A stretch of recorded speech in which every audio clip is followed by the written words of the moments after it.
Last time we finished at chapter 20, page 22. So we finished at chapter 20. So today we should start with chapter 21 or section 21. Subuddhi, do not say that the Tathagata thinks, I must expound the Dhamma. Do not have such a thought.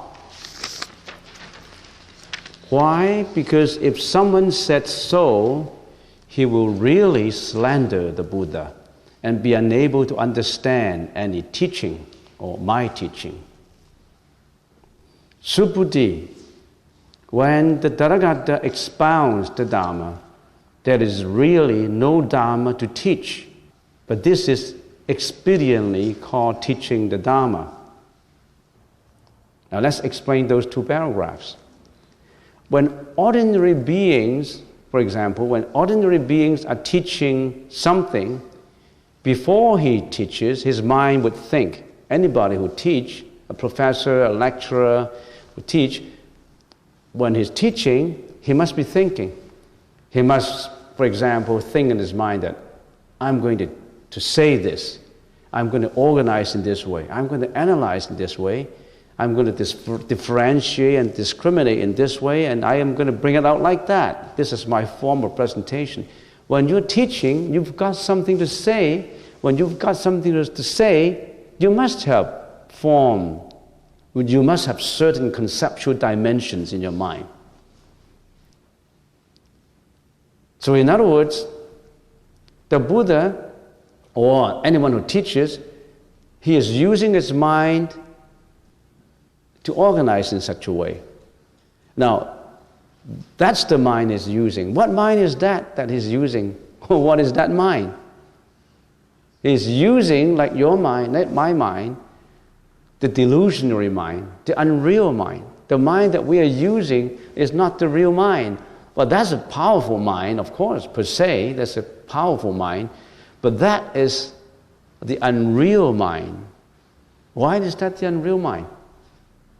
The mind that a professor, a tutor, you, me, teaching, that is not the unreal mind. Why? Because that real mind is always what? Is always full of bias, full of bigotry, full of influences of your background, your education, your acquired knowledge. That's the mind that we've got. And sometimes that mind is full of anger, jealousy, hatred, envy, disappointment, fear, depression, you name them. That's the mind that we're using to teach. When we're teaching, of course, we're not doing evil deeds. We're teaching, we're imparting something onto the listeners. It depends on what you're imparting onto. If you're imparting onto something evil, you're creating evil cause. If you're imparting something that is meritorious, that is beneficial, you're doing something good. But our mind, the mind that we're using is like that. So here it said, Subuddhi, do not say that when the Buddha is saying something, he forms that in the Buddha's mind. Because when the Buddha starts to teach, in his mind, he would not think, I'm teaching the Dhamma. I am the speaker. You're the listeners. I'm going to impart to you all this knowledge. I'm going to give you all this. He's not thinking in his mind. Why? Logically, how can the Buddha be using the unreal mind to teach? The Buddha's mind is free, is liberated, is pure. That pure mind has got nothing. That pure mind delves on nothing. Nothing touches or affects the Buddha's mind. So the Buddha would not think when he's teaching, I have something to teach. I am teaching this Dhamma. This is my Dhamma. He won't do that like that. So if you say that, oh, the Buddha has a Dhamma to teach, you are slandering the Buddha. You think that the Buddha is like a sentient being, like our mind. You're maligning the Buddha. You see the meaning of that sentence? That's what it means. Because you think that the Buddha is like you and me. He has something to teach. You think that But the Buddha's mind does not attach. His mind dwells nowhere. All dharmas are completely empty, and all names and words are provisional and based entirely on emptiness. Of course, you've got to know what emptiness means. First-time comers may not know because there's a definition of emptiness. Emptiness does not mean nothing. It does not mean that. It has a profound meaning in emptiness. So if you think that, oh, the Buddha has a dharma to teach, I have the dharma to listen to, that you are maybe inadvertently thinking that the Buddha is like us. He's got something in his mind, and I am, of course, myself. I'm acquiring. The Buddha is teaching. I'm acquiring. You are doing this subject and object attachment again. Do you see the point? I'm sure the people who come here and listen all the time, you know my point. For example, when we become angry, and if we immediately come to a realization and see the emptiness of such anger, then we see the nature of the anger. Then the anger is no longer a mental affliction, no longer an obstacle to us, no longer a danger to us. If you see anger as an obstacle, it's a danger. If you see anger as empty, then it's not an obstacle anymore.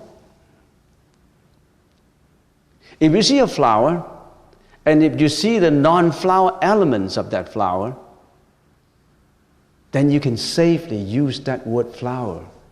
Otherwise, that word flower is provisional, it's fallacious, it's just a name.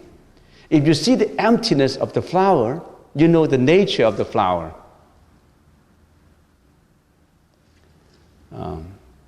So when you see everything and see its nature, everything is not an obstacle. Then there's no mental affliction. When you get angry, you're attached to anger. You argue, you fight, you yell, you do whatever possible to express that anger. But however, if you immediately see the emptiness of that anger, where does that anger come from? Does it have its real essence? Oh, that anger comes from my brother misplaced my book and I couldn't find it. And why did my brother misplace my book? Because I put it somewhere, and then I used to put it on my bed, and then the book is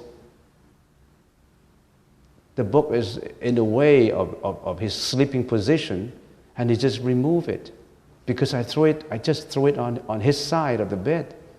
So if you start to analyze it, that anger is a conglomeration of causes.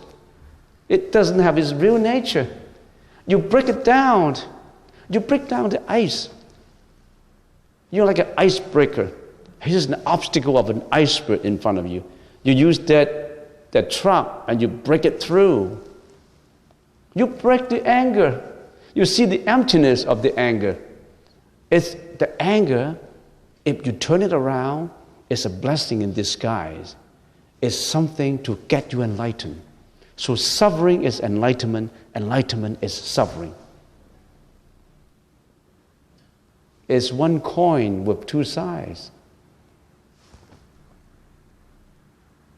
But how many people see the nature of anger when they're angry? They're being led away. They only expressed it by what? By emotional expression. They jump around, they yell, they fight, they throw things around. And I've heard a boy in the family, when he got angry, he threw things at the TV. They already replaced 5 TVs at home. That's how he expressed his anger. Some people express his anger by hurting other people violently. The same with hatred. Some people express hatred by hatred. Some people express violence by violence. But if you're able to break through it, you're on your way to the Buddha's teaching. When we see hatred and see that hatred is not hatred, then we know that that hatred is truly hatred. You know what I mean? When you see the hatred is not hatred, then we know hatred is truly hatred. When we see that Dharma is no Dharma, when we see Dharma, we see the true Dharma, then that hatred is no longer a dangerous obstacle anymore. We break it through. How many people can break it through? I can break it through if I'm analyzing it using emptiness. When I forget about emptiness, I get angry. You practice and practice until when the anger comes, you immediately break it through. For some people, when anger comes, it's like the ice. They found that iceberg. They've been fed up by that iceberg. And then they go home, they look for the car. There's a time lag in between. You can't break your anger immediately. You still yell, you still shout. You still want to fight, you still want to argue. But afterwards, you think about it, you ponder about it, and you feel remorseful. You feel that you shouldn't have done it. Sometimes that could be too late. To some people, he expressed his anger by hurting other people. He committed the crime of hurting, the crime of killing. And then he becomes remorseful. He feels sinful and guilty, but that's too late. So the practice depends on how immediate can you break through that ice. Bodhisattvas come to an immediate realization of any obstacle in front. We sentient beings, sometimes it may be too late. But being too late is better than not knowing it. For some people, they committed something wrong and they don't even know about it. They don't even feel guilty about it.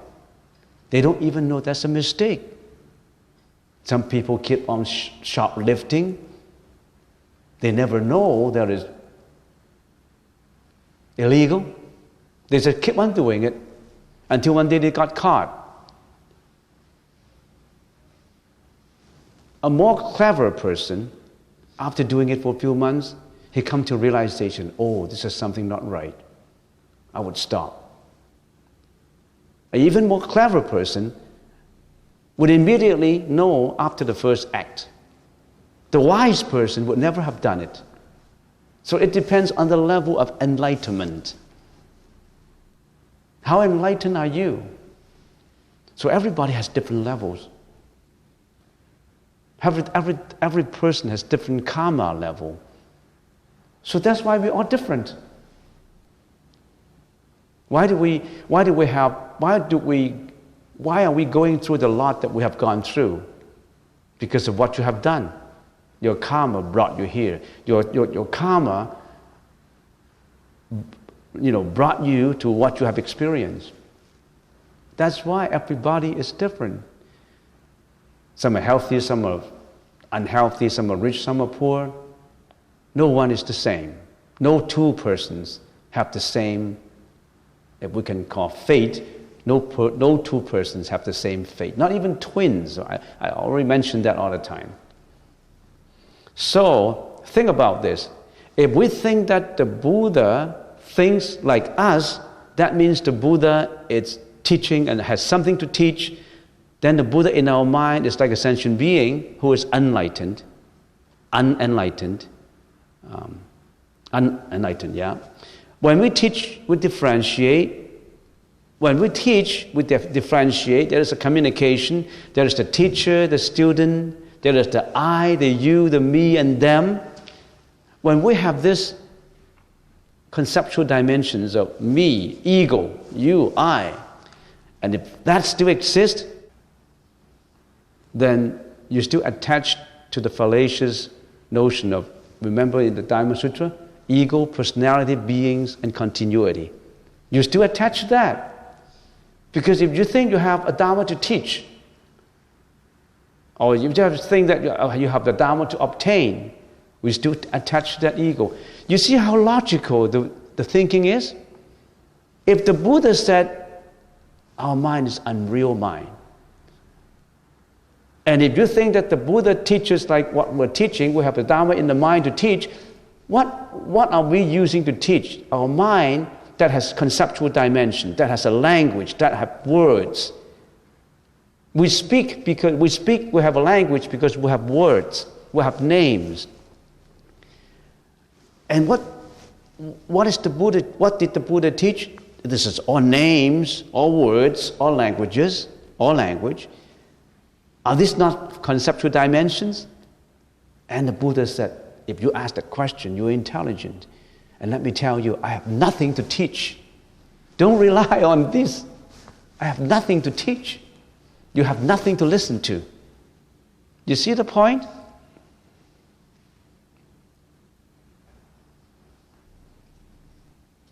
If you think that the Buddha has something to teach, that means the Buddha has an acquired knowledge.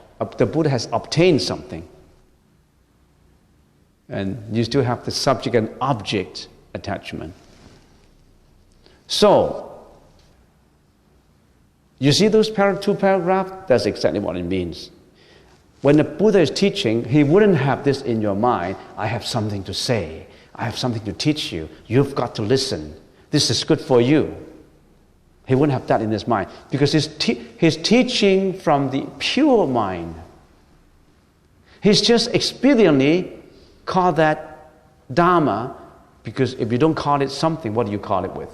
He just expediently used that medium of communication, that is the language, the words, to impart to you what he wants to say. But in his mind, it's all pure. See that point? So how did the wise Subhuti answer the Buddha's question? That's a difficult question to answer. But before Subhuti hesitated, the Buddha answered for him in the next paragraph, the third paragraph. He says, when the Tathagata teaches the Dharma, there is really no Dharma to teach. That's why it is called a Dharma. This is called teaching the Dharma. It seems paradoxical. It is not. It's just people don't understand it. They think it is paradoxical.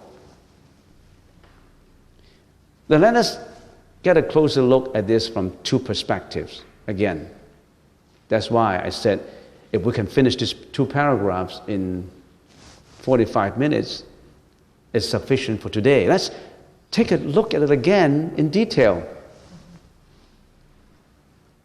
from two perspectives. One is from the Buddha's perspective, the speaker's perspective, and the other is from the listener's perspective.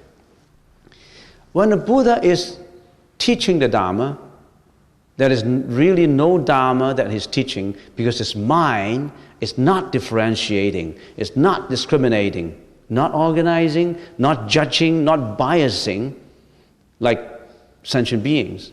His mind is pure and free from all. It is speaking just because he wants to express it for sentient being to understand. He himself has no thought, not a trace of impurity. His mind is empty of all things. How can then he still maintain that idea he has a Dharma to teach? So that's from the speaker's perspective. His mind is all clear. So there's nothing to teach. There's no listeners. There's no speaker. The Dharma in terms of words or language is just for expression, just for teaching. To the Buddha's mind, no attachment. Why do we become sentient beings and get into path of reincarnation? Because we have attachment. We cling to appearances. We cling to forms. So all these conceptual dimensions are not the real mind.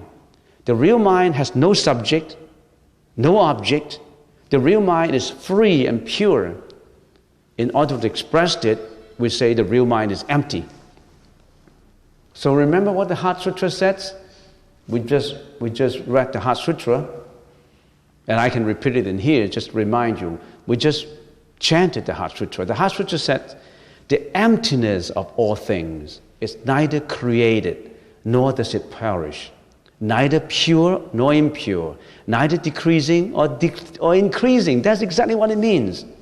Therefore, in emptiness, there is no form, nor perception, nor volition, nor consciousness, no eye, ear, nose, tongue, body, or object of mind, no realm of the eyes up to no realm of consciousness, no ignorance up to no old age and death, nor the extinction. There is no suffering, no cause of suffering, no extinction, no path, no wisdom, and also no attainment, because there is no object to be obtained. There's nothing to be obtained. This, the Heart Sutra just mentioned, yes, the Buddha expounded the Four Noble Truths. What's the Four Noble Truths? Suffering, causes of suffering, cessation of suffering, and nirvana. So in here we say there is no suffering, no cause of suffering, no extinction, no path. It does not mean that there is no Four Noble Truths. It means that the real mind, it does not come out from the real mind. The real mind is pure, and yet it has to come out. It comes out from the unreal mind. But if nothing comes out, how can sentient beings be benefited by it? So that's why it's affirmation of the Dharma, and then there's a negation of it to tell you that all that is from the unreal mind. Do you know about the unreal mind? Or you stick to your unreal mind? You still live by your unreal mind? Some commentators compare the Dharma taught by the Buddha to a mirror. A mirror reflects without any intention to do so. You come to a mirror, the mirror does not intend to reflect you. The mirror reflects you, but the mirror has no intention to reflect you because the mirror is pure. And also the mirror has no attachment as to what is being reflected. You come to it, it's just reflected. This is how the Buddha teaches without teaching. The Buddha has no intention, has no impurity. The Buddha does not differentiate what is the images on the mirror. It's one pure reflectability. Now, that's what it means by this paragraph. From the perspective of the speaker. The speaker, it doesn't come from the speaker's unreal mind. It's from the truth. But yet, he has to speak about it. In other words, remember we said the Buddha has three bodies. The first body is Dhammakaya, the second is Sambhogakaya, and the third is Nimanakaya. So in the Chinese language, the first is Fa Shen Dhammakaya, the second is Bao Shen Sambhogakaya, the third is Ying Hua Shen Nimanakaya. Now, Dhammakaya, the Dhamma body, is thoughtless. It has nothing in it. So it says nothing and it teaches nothing. It expresses nothing. How can the formless express form? It accommodates form, but it doesn't express in form. But when the Buddha is teaching, he's using the Nimanakaya, the transformation form, not the Dhammakaya, and not the Sambhogakaya, because we sentient beings, we cannot see the Sambhogakaya. Only high-level bodhisattvas can see the Sambhogakaya. The Sambhogakaya is the reward body of the Buddha. We can't see them. We don't have the ability to see them. But bodhisattvas can see them. Avalokitesvara can see them. Siddhagapa bodhisattva can see the Buddha's Sambhogakaya. Or maybe arahats can see the Sambhogakaya, not us. We only can see the Buddha's Nimanakaya, the transformation body. What is that transformation body?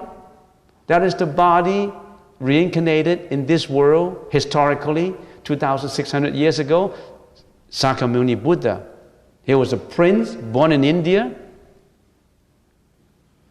He left his palace, went and became an ascetic, practiced, and he got enlightenment. That is the transformation body that we can see. And that body he uses to preach, to teach.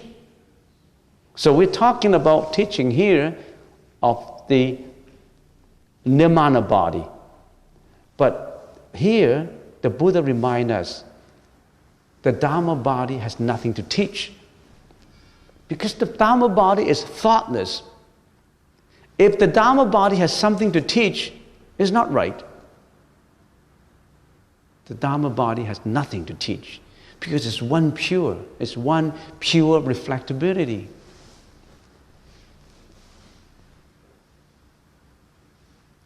If the mirror said, I have something to reflect, you come to me and I reflect you, the mirror has attachment. The mirror does not need to say he has something to reflect. He already has that nature of reflectability. Anything comes in, he just reflects it. But being the mirror with attachment, the mirror with jealousy, hatred, disappointment, depression, anger, all these mental afflictions, the mirror said, here, come in there or here, let me reflect you. He does not need that because he has that reflectability. But this poor guy, he does not know. He still thinks that he reflects, he attaches the attachments.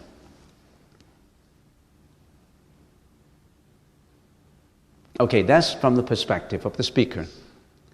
Now, how about from the perspective of the listeners, that there is no Dharma to listen to?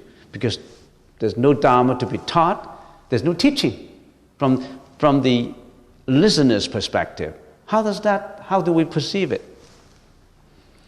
When we are learning and practicing, like what we're practicing now, we're doing meditation, we're chanting, we are carrying out good conduct, we're observing morality, we're being a good person, we're learning and we're practicing. We're the listeners or the readers, we're the objects. The Dharma teachers or the books, we think that's the subject. The Dharma is expressed in words, in the language that we understand. In our mind, we still have the conceptual dimensions of learning and listening and differentiating and discriminating and contemplating.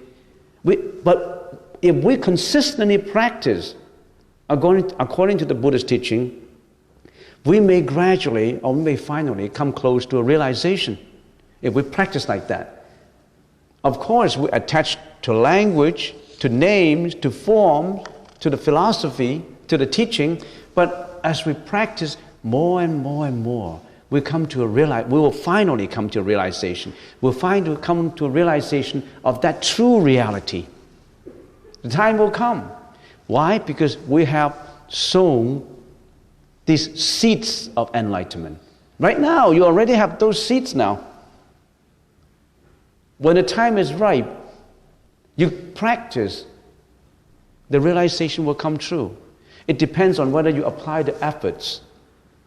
Maybe in this life, you come to the temple, you listen, and then you go out again, and then you never come back again. That seed has been planted in you. But because you don't practice it, you just carry on reincarnating and reincarnating, life after life after life. You go through all this suffering, and one day, you go to another temple, you see the Buddha statue and say, oh, it seems that I've been here before.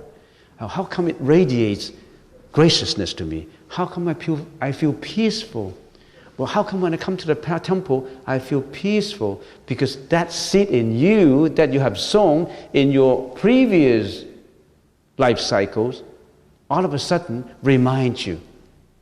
You've been here before. It reminds you. When it reminds you, that is equivalent to water sprinkling onto the plant. The sun shines onto the plant. It gets sprout. It slowly comes up, slowly comes up.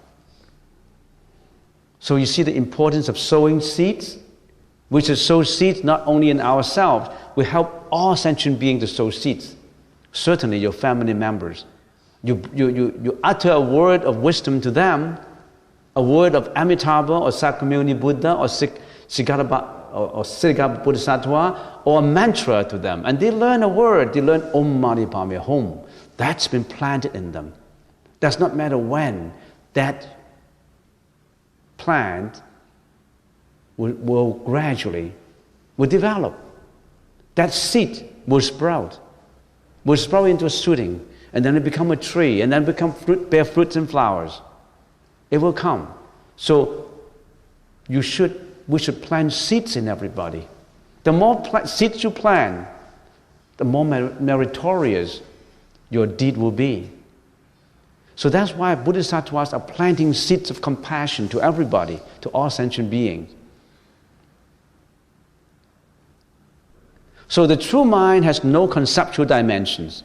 But when we learn and practice, we need conceptual dimensions. Through meditation of samatha and vipassana, we come to realization of emptiness. And we will realize that there's nothing to be attained, or nothing that we have obtained. Because it's emptiness. In the Mahaprajna Paramita Sutra, there is a story like this. And I like to end it with a story, because the gong will go in a few minutes.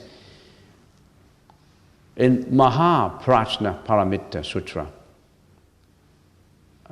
大般若经, there's a story like this. Subhuti, the person mentioned in the Arahat mentioned in there, was renowned for teaching the philosophy of emptiness. 解空第一. He's the number one saint in promoting emptiness, because he fully understands it. That's the reason why he's always appear in the Diamond Sutra, because he understands emptiness the most, the best. So Subhuti was renowned for teaching the philosophy of emptiness, and he's always teaching it. He was always going out, after alms round, after listening to the Buddha's lecture, then he himself went out to promote emptiness, letting people know about emptiness, non-attachment. And one day while he was teaching, the king of one of the 6 heavens of Kamadhatu, because we have 6 heavens in Kamadhatu. You know Kamadhatu? For people who haven't listened to Buddhism, you may not know. Kamadhatu is the world of desires that we're living in. We have desires of, like, for example, food, sex, and sleep, and we have desire for reputation, for wealth, all these desires. In this Kamadhatu, we only occupy certain level of existence. There are other levels of existence in heaven. We have the 6 heavens, and one of the heavens is called the Sacro Devam heaven, or the Sakra heaven. And the king of that heaven control this world, the desire world. So one day, Subhuti was teaching the king of one of the 6 heavens of Kamadhatu. It's called the Sakra Devanam, or simply the king of Sakra heaven, heard his teaching and was so touched and so impressed by Subhuti's teaching of emptiness. So he descended from heaven with all the other followers. He had a whole retinue of followers following him, all the guardian angels following him. So he was so happy with Subhuti's explanation of emptiness that it descended from heaven with a whole retinue of followers. And he instructed the guardian angels to scatter flowers, frequent flowers from heaven, onto Subhuti and all the ground surrounding, scattering flowers. And when Subhuti asked the king of heaven why he was doing this, at that time the listeners couldn't see the king of heaven. Only Subhuti could see. And why was there flowers coming down? And the sacred king said he is making offering to thank Subhuti for teaching him prajna. It's just a thank you. He praised him and he thanked him and he wanted flowers scattered onto him. And Subhuti replied, and he said, but I have not said a one word of prajna. You said, you praised me because of what I said of prajna, But I have not said one word of prajna. How can you say I teach prajna? To this the king replied, so it is. The Venerable Subhuti does not teach one word, and I do not hear one word. That's prajna. Nobody teaches, nobody listens. Nothing is taught and nothing heard. That's true prajna.